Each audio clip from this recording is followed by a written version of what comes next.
work this morning. My carpool didn't pick me up. How come? They're sore at me. It finally dawned on them I don't have a car. Yeah, I'd be glad to. Good. Hey, Rhoda, do I look all right to you? Terrific.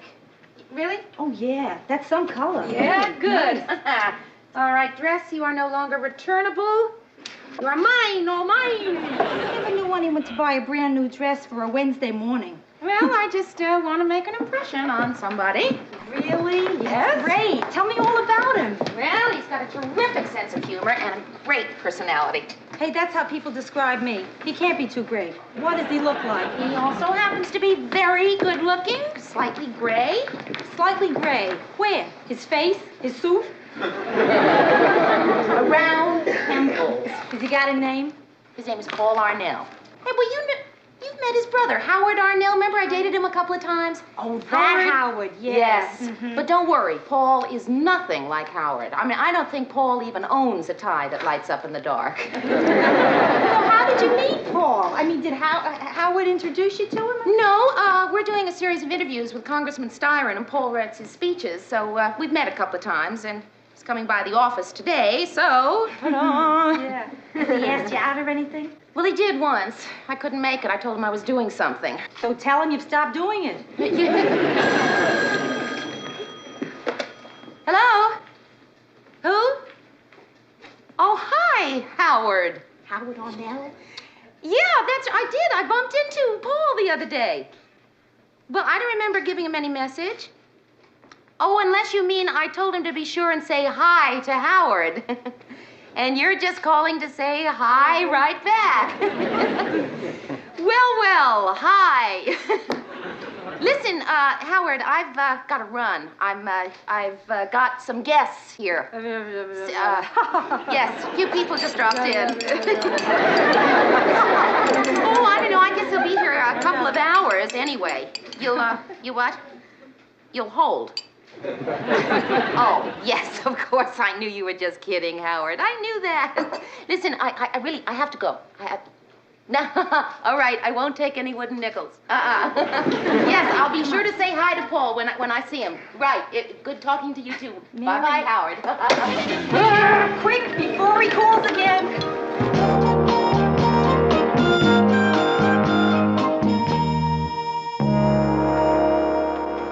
Mary, have you got Congressman Styron's questions for Paul Arnell when he gets here? Right on your desk. Good. You know, Murray, I've been meaning to ask you, just hypothetically speaking, if a man has asked a woman out and she couldn't make it, how does she go about asking him or getting him to ask her out again? Oh, well, it depends on who the particular man is and who the particular woman is. Well, nobody in particular. Any two people, just hypothetically speaking. Hey, is the hypothetical woman you? I shouldn't even have brought it up. Just there's something, kind of interesting about him. Who? Paul Arnell. Paul Arnell? Hey, he's great. Why don't you go out with him? Well, I don't know. Just came off the wire, Mr. Grant. Oh, thanks. Mary? Sir? Skip it. Skip what? Sit down. Mary, I know what you think of me. Same as everyone else thinks of me.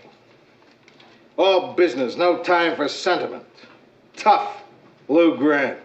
Oh, no, Mr. Grant. I don't think that you're so... What? Well, usually I do. You're tough, Lou Grant. But underneath it all, Mary, I think of you like a daughter, which is saying a lot. Because I have 3 daughters, and one of them I don't even think of as a daughter. You're very sweet. In a tough sort of way. Right. So when I heard certain things around the office, I made certain inquiries so that maybe I could help you out with a certain situation. Well, I certainly want to thank you, Mr. Grant, but I don't know what you're talking about. Not what? Who? Paul Arnell. What? Fellow makes $13,000 a year, lives here in town, BA from Dartmouth, Military, 4 years in the Air Force you served? Mr. Grant, I don't want to hear this. Marital status? Go on. Never been married. Thank you. Murray, you just couldn't wait to go and tell Mr. Grant about Paul Arnell. Oh, hey, it wasn't like that at all. Look, the man asked me a direct question, and I had to answer him. He said who, and I said Paul Arnell. Could you tell me why Mr. Grant would say who? Because he said, guess what guy Mary's interested in? Mary's interested in someone? Who? Don't tell me who it is. Just what are the initials? Oh, Ted. Oh, come on, Mare. Everyone here knows but me. Mare, how about you? Come on, what are the initials? All right, all right. The initials are P.A. P.A. As in Paul Arnell. Oh, as in Paul Arnell. It wouldn't be Peter or somebody, would it, Mare? Okay. Everybody here is acting pretty cute, but let me tell you, if you're still acting pretty cute when he gets here, I mean it, I'm gonna quit. Mary, don't worry. We won't even be here. We'll leave, okay? Okay. Oh, hi, Paul. Hi. Arnell, good to see you. Paul Arnell, P.A. Paul Arnell. Well, we gotta go now, Paul. Come I on, guessed it, Ted. didn't I? Didn't I guess it? Hi. Hi, Hank. What's the matter with your eye? Hi. No, it's gonna be all right. It's okay. Did you get something in it? Just a fist. I did. A what? No, nothing. It's, Paul, let me see it. pretty bad, huh? No, it looks pretty good. Oh, really? It's amazing to me how much punishment the human face can take before it breaks. Oh. Do you get any coffee? Yeah, sure, but Paul, what happened? Oh. I was sitting next to this guy at a lunch counter, and he's reading Styron's speech in the newspaper, and he's making loud, rude remarks, you know. Uh-huh. So oh, cream and sugar? Okay. Thanks. Did you tell him that you wrote it? Oh, no, not right away. He had a tattoo. Paul, what has that got to do with it? Well, Mary, look, there are two kinds of people in the world. Guys with tattoos and guys who are afraid of getting hit by guys with tattoos. Well, did you finally tell him that you wrote the speech? Yeah. So anyway, I stop. I say, hey, look, look, my friend, I wrote that speech. Right? So he gets a little embarrassed, you know, and that's when he hit me. Well, you didn't get into a real, a fight, did Fight? you? No, Mary, there was no fight. Good. It was more like a beating up. Well, at least you acted civilized. I mean, you didn't hit him back. Worse. I did worse. I kicked him. I mean, you know what I mean? All your life, since you're a kid, all you ever hear is men don't kick, not under any And circumstances. girls don't bite or scratch. Yeah, well, except during wartime, then maybe an enemy soldier would kick. Yeah, or bite or scratch even. Yeah, anything. well, but not a wholesome American boy. Right. Hey, Paul, that eye does look like it's beginning to swell up. Oh, really? Yeah. You put hot water or cold water on a Just swelling you go eye. sit down, I'll do it. Ooh. You know, I think I wrecked my toe. When you kicked him? Yeah, I missed him and I hit the counter. But I think I got him. I think he must have broken his fist on my face. Oh, yeah, that's good. Other eye? He hit you there, too? No, it just feels good. Your eye? Say, listen, Mary, would you be suspicious if I showed up at your apartment every night and you had to fix up my eye? No, not in the least. Oh. Would you, how about Friday night, say around 8 o'clock? Are you busy? Friday night at, Without a swollen eye. No, I'm not busy. I'd like that. Great. That's terrific. I'll be looking forward to it. Me too. Yeah. See you. Paul! The Styron interview, we still haven't gone over the Styron material. Styron, right, yeah. Sure I made such a great exit. Why is nothing ever perfect? Hey, Mary. I don't see one person with graying temples. Give me a zip. Oh, sure. don't you feel a little peculiar about going out with Paul? What? Because of Howard. Rhoda, I told you, Howard and I were never what you'd call a big thing. Mary, I thought he told you he loved you. Yeah, he did. He tells everybody he loves them. I mean, Rhoda, if you dialed the wrong number and got Howard, he'd tell you he loves you. He would, huh? That's worth a dime. It's been a while. Oh. It's a magnifying mirror. Mary, why didn't you warn me? I thought it was a relief map of the moon. When they sell a magnifying mirror, they should include a printed suicide note. Rhoda, I think that's probably Paul. Yeah, probably. So, you want to, Okay. If you want me to stay around and help you break the ice, I'd be glad to. Hi, Paul. Hi. Let me take your coat. Oh. I'd like you to meet my friend, Rhoda Morgenstern. This is Paul Arnell. Ah, Well, hello, Paul. nice to see you. Now, Mary didn't tell me she was expecting company. I guess I'll just be running along. Say, Mary, you know that package that was delivered? You know the one I mean. It has very nice wrapping. Very nice wrapping. Good night, Rhoda. Much nicer than its brother.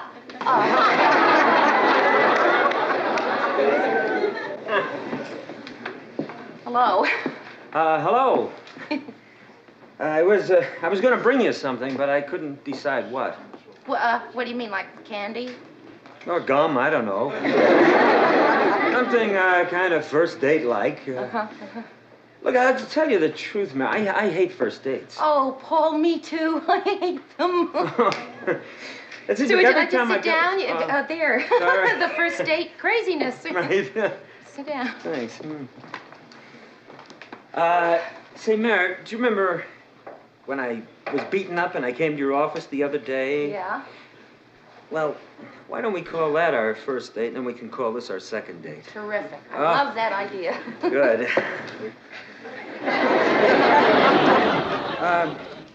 Also, listen, I don't want you to think I'm rushing into things, but it's just being our second date. I'd like to take you home and have you meet my folks. What? It's not what you think. See, they're leaving for Europe tomorrow for 2 months, and I've just got to stop by. Oh, well, sure. I'd like to see them again. I met them once with Howard. Oh, yeah. Well, it's really not where I would like to take you on our first time out. Second time. You know, if this was our first date, in a couple of hours, I'd probably be standing right here, wondering, should I kiss her goodnight while I got her?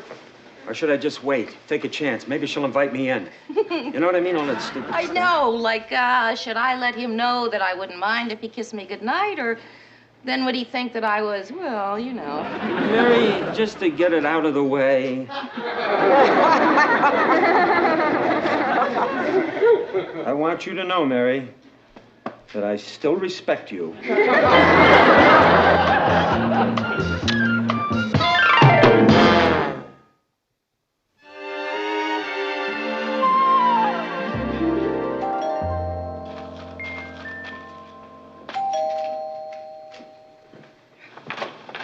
Well, Hi. Mother, look who's here. Well, we just stopped by to see if this charming house was for sale. Since you remember Mary Richards. Such a pleasant surprise. Well, Mary, what a coincidence. We were just talking about you the other day. Oh, really? Won't you sit down? Now, before you get settled, I got something to show you in the workshop. Howard's invented a new one. You may not know this, Mary, but our Howard is considered an innovative genius in his field. You know, I've never really been sure what his field was. I mean, I know he has something to do with bow ties that light up. That's it. The under $9 novelty business. Look at the cigarette box. Cigarette smoking may be hazardous to your health. Cigarette smoking may be... That's Howard. Hi. To think. Oh, Mary, you're standing on hallowed ground. Isn't this true, Mom? Right on this exact spot, in May 29th, 1968, Howard Arnell invented reversible socks. Plain on one side, Argyle on the other. Don't feel compelled to comment. A simple gasp will do. Hey, wait up! It's a lovely home. Oh, thank you. Oh, who are all the kids? Oh, they're Howard. Where's Paul? Oh, here. It's not very good of him, but it's quite flattering of the Santa Claus. Would you like some coffee? Yes, thank you. Just black, please. It was a lovely idea of Howard's to have Paul bring you by. Oh, no, it wasn't Howard's idea. It was Paul's. Oh, really? But it sounds so Howard. So considerate. When was the last time you talked with him?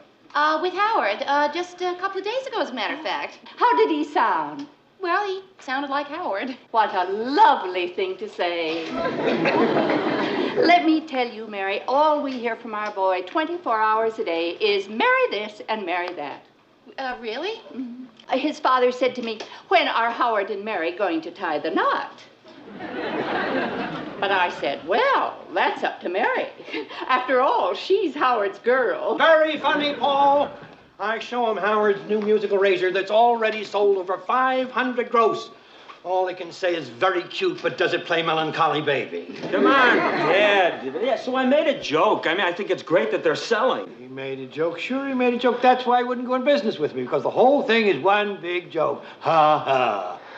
Well, novelties are no joke to Howard. Brian, we have company. I'm sure to a big Ivy Leaguer like Paul, a joke of a business like novelties, well, how can it compare with writing out a lot of speeches for people? Well, now, Dad, wait a minute. It's not what you call just writing out a lot of speeches for people. Oh, Paulie, he's just talking. Oh, yeah, Mom, I know. But I mean, I've got to say it. It's not what you'd call writing out a lot of speeches for people.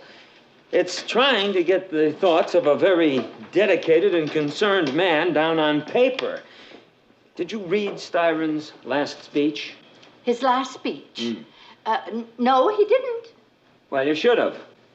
Look, all the New York papers said it was a turning point in Styron's career, and that with his kind of outspokenness, he could be a contender for governor in a few years, and after that, who knows, he could go any place, even the White House.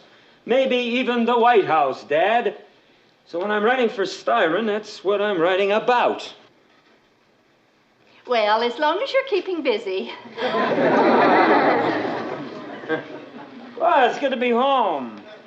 Well, listen, this is your bon voyage party, so let's wish you a bon voyage. And are you really looking forward to your trip? We're going to London, Dublin, Asia, and Paris. Tell me, is there something you'd like us to bring you back? Oh, well, that's very sweet, but no, thank you. How about some nice Irish lace? Howard would love you in lace. Mom. Well, he would. After all, Irish lace makes such a nice, you-know-what veil.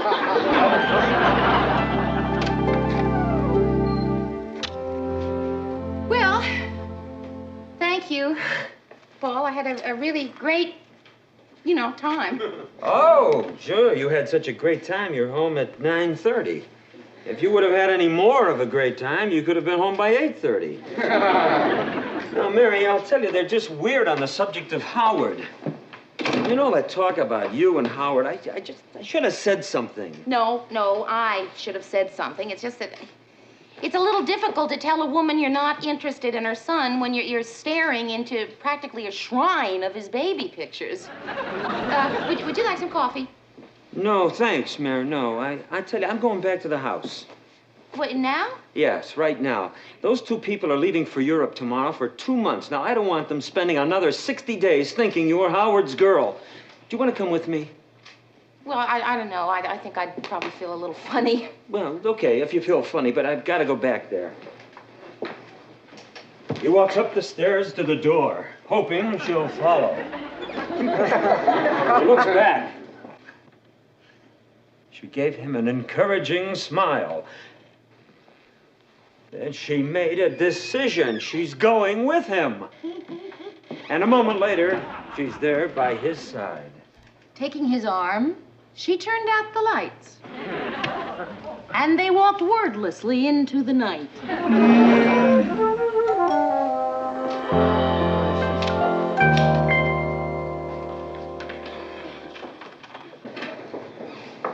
Oh, Mrs. Arnell, we didn't realize that you'd be, No, Mary, come in. We didn't want to disturb you folks. Oh, you're not disturbing us.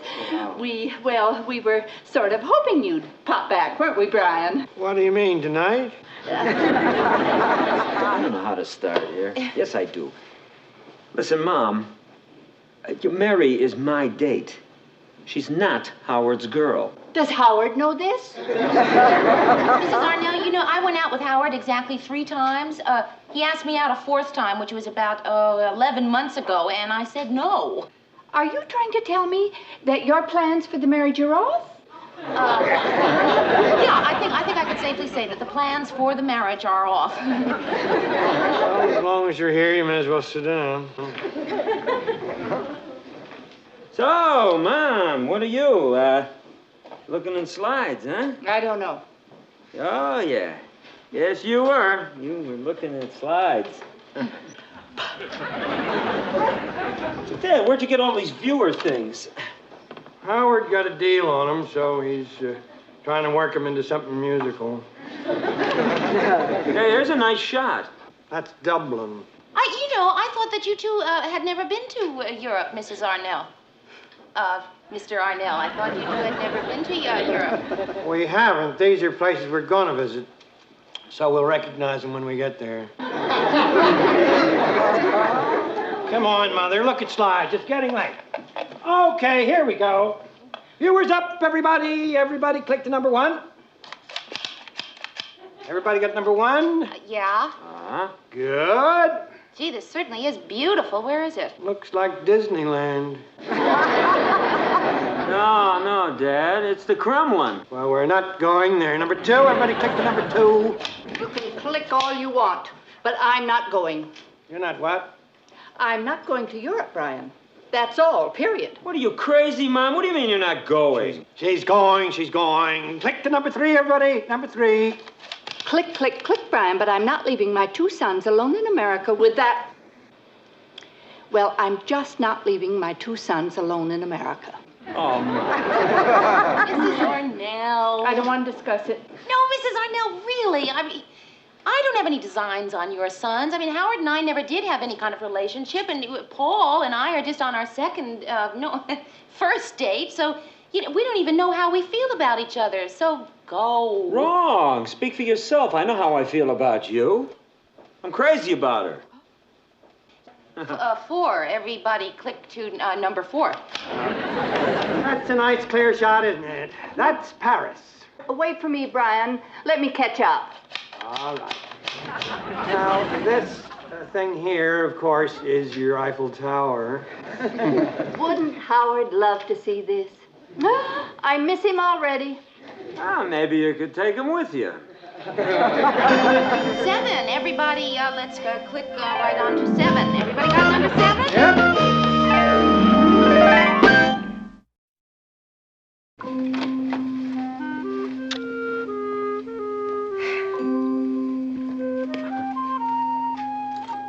You get the feeling we're always standing here?